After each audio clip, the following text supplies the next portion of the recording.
with works published in the internationally recognised Tears in the Fence journal. Her performances include guest poet at the Dorchester Poetry Slam, headliner at Jawbones of the Herd, and contributor to Bridport events including The Loom, She Speaks, and Apothecary. Rebecca facilitates spoken word groups in corporate settings and at local festivals. She holds a BA and Hons in MA in English from the University of Oxford and MA Hons from the Courtauld Institute of Art. So everyone, please help me welcome Rebecca to the stage.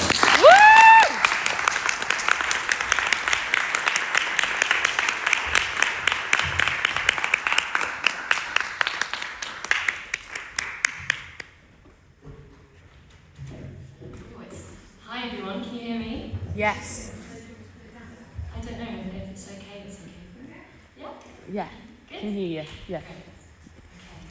I'm going to let you into a little journey around my mind and back out the other side, or hopefully out the other side. So I hope you enjoyed it. Thank you so much.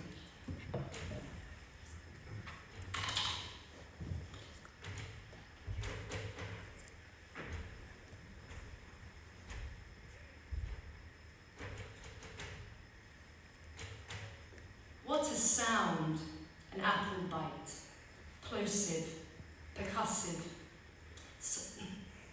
susurrant, like crisp, or clasp, or encapsulate. And how it does encapsulate. What in the absolute Proust is this perfect burnished orb of autumn? Furnished in his shabby waxen jacket, recalling hushful shuffles, ankle-deep in fallen leaves and rustlings in the alder trees. And with a name to match, Russet, Egremont Russet, a sprightly chap, perhaps arrived by some Victorian novella, a spring in his step, summer on his cheeks, but decidedly an autumn dweller. I taste bracken, cobnuts, mist, and gossamer, and a plaintive strain of sweetness high and lachrymose. It is the haunt of long since fallen blossom, an elegy to spring intoned in fructose.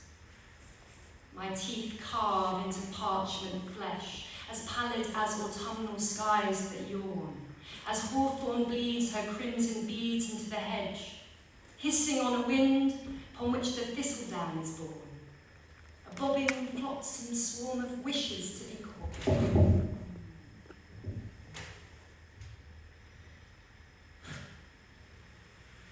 The light has changed the way it falls, diaphanous organza shawls festooning through the canopy, bewitch a single nettle to a gilded emerald lambency, and I am transported to the holloways that lead me up to Eggedon, that hill where one September long ago I stood agog, in awe, in love, an audience to Dorset's glory spreading out sublime before me. My city-withered eyes had just acclimatized to an unobstructed view of the horizon, uncurled as if awoken from a curse to this panoply of parabolic curves that hugged a summit where the wind could pitch and swerve. High above her, broad stripped lynch-shaped flanks that rippled like a giant flag.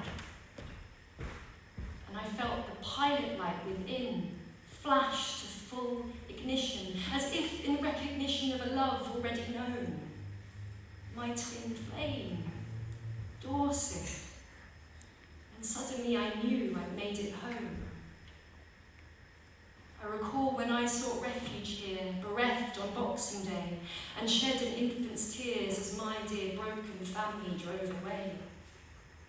I see the treetops down below, tufty like a jumper, and the fragrant lacing smoke of blazing hearts that gave me comfort.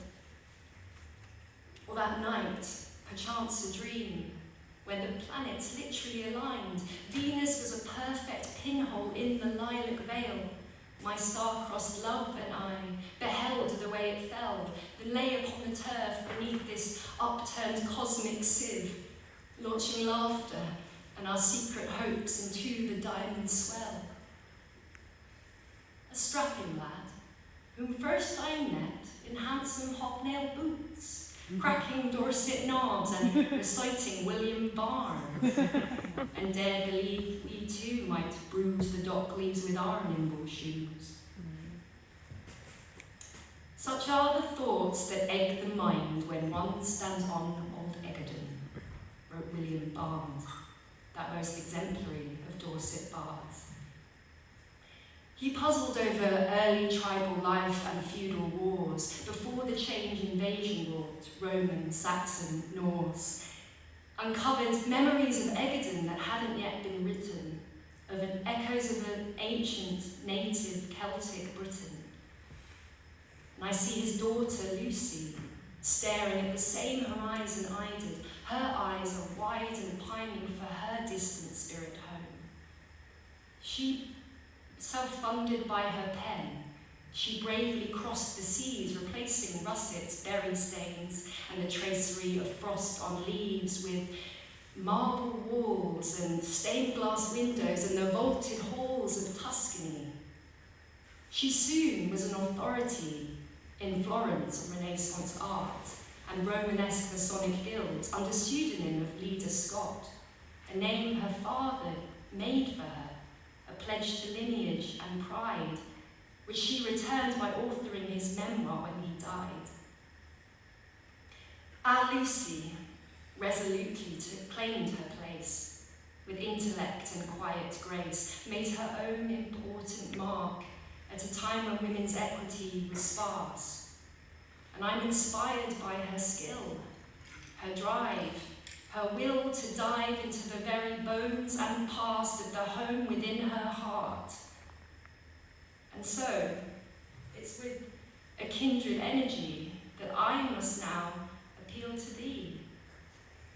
O wreath of oaken leaves, resembling how the bard will weave this latest piece of Dorset's vast and vibrant tapestry, and Bardic staff, thou shaft that reaches from the beating heart of this shared part of earth into the air, where inspiration dwells to swell the sails of poetry, and as a beacon beckon back in our community.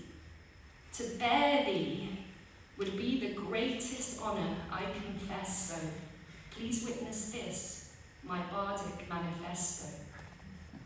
You would compel my voice to delve into half-ventured realms, where it may tell the tales of, and truths of local people and proceedings, commemorate a moment as it passes, and guide the group toward a shared catharsis.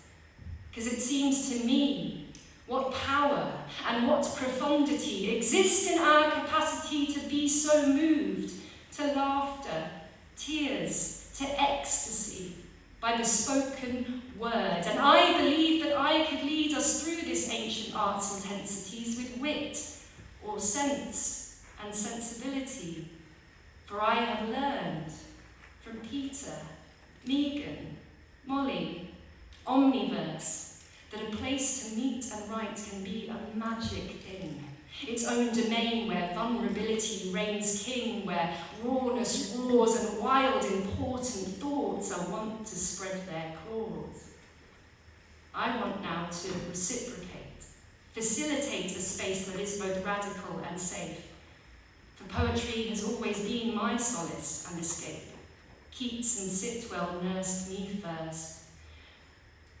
Rehearsing, immersed inside their vivid lyric worlds, rehearsing every word, I mercifully traversed the term of turbulent neglect. What if I could help connect another child to this faithful friend of verse?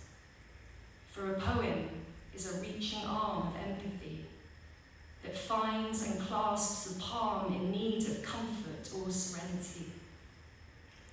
You'd enable me to bring together generations, partner schools with care homes, to conjure fresh interpretations of tales our eldest Dorset members can't forget, preserving them in students' verse to foster mutual respect, or visit broad carve a space where staff and patients co-create, or find their voice to rhyme of grief, resilience and healing. Make the healthcare setting one of dialogue and feeling. Dear Wreath, you'd give me deep responsibility and reason to find and push the limits of your time-honoured craft. I'd experiment with music, drama, rhythm, dance, make it more than oral, make it communal, corporeal and choral. Explore the neural healing of embodied group performance, sure, but also capture what makes Dorchester this pluralistic, rural, mystic, kind, artistic, modern, mythic, neural.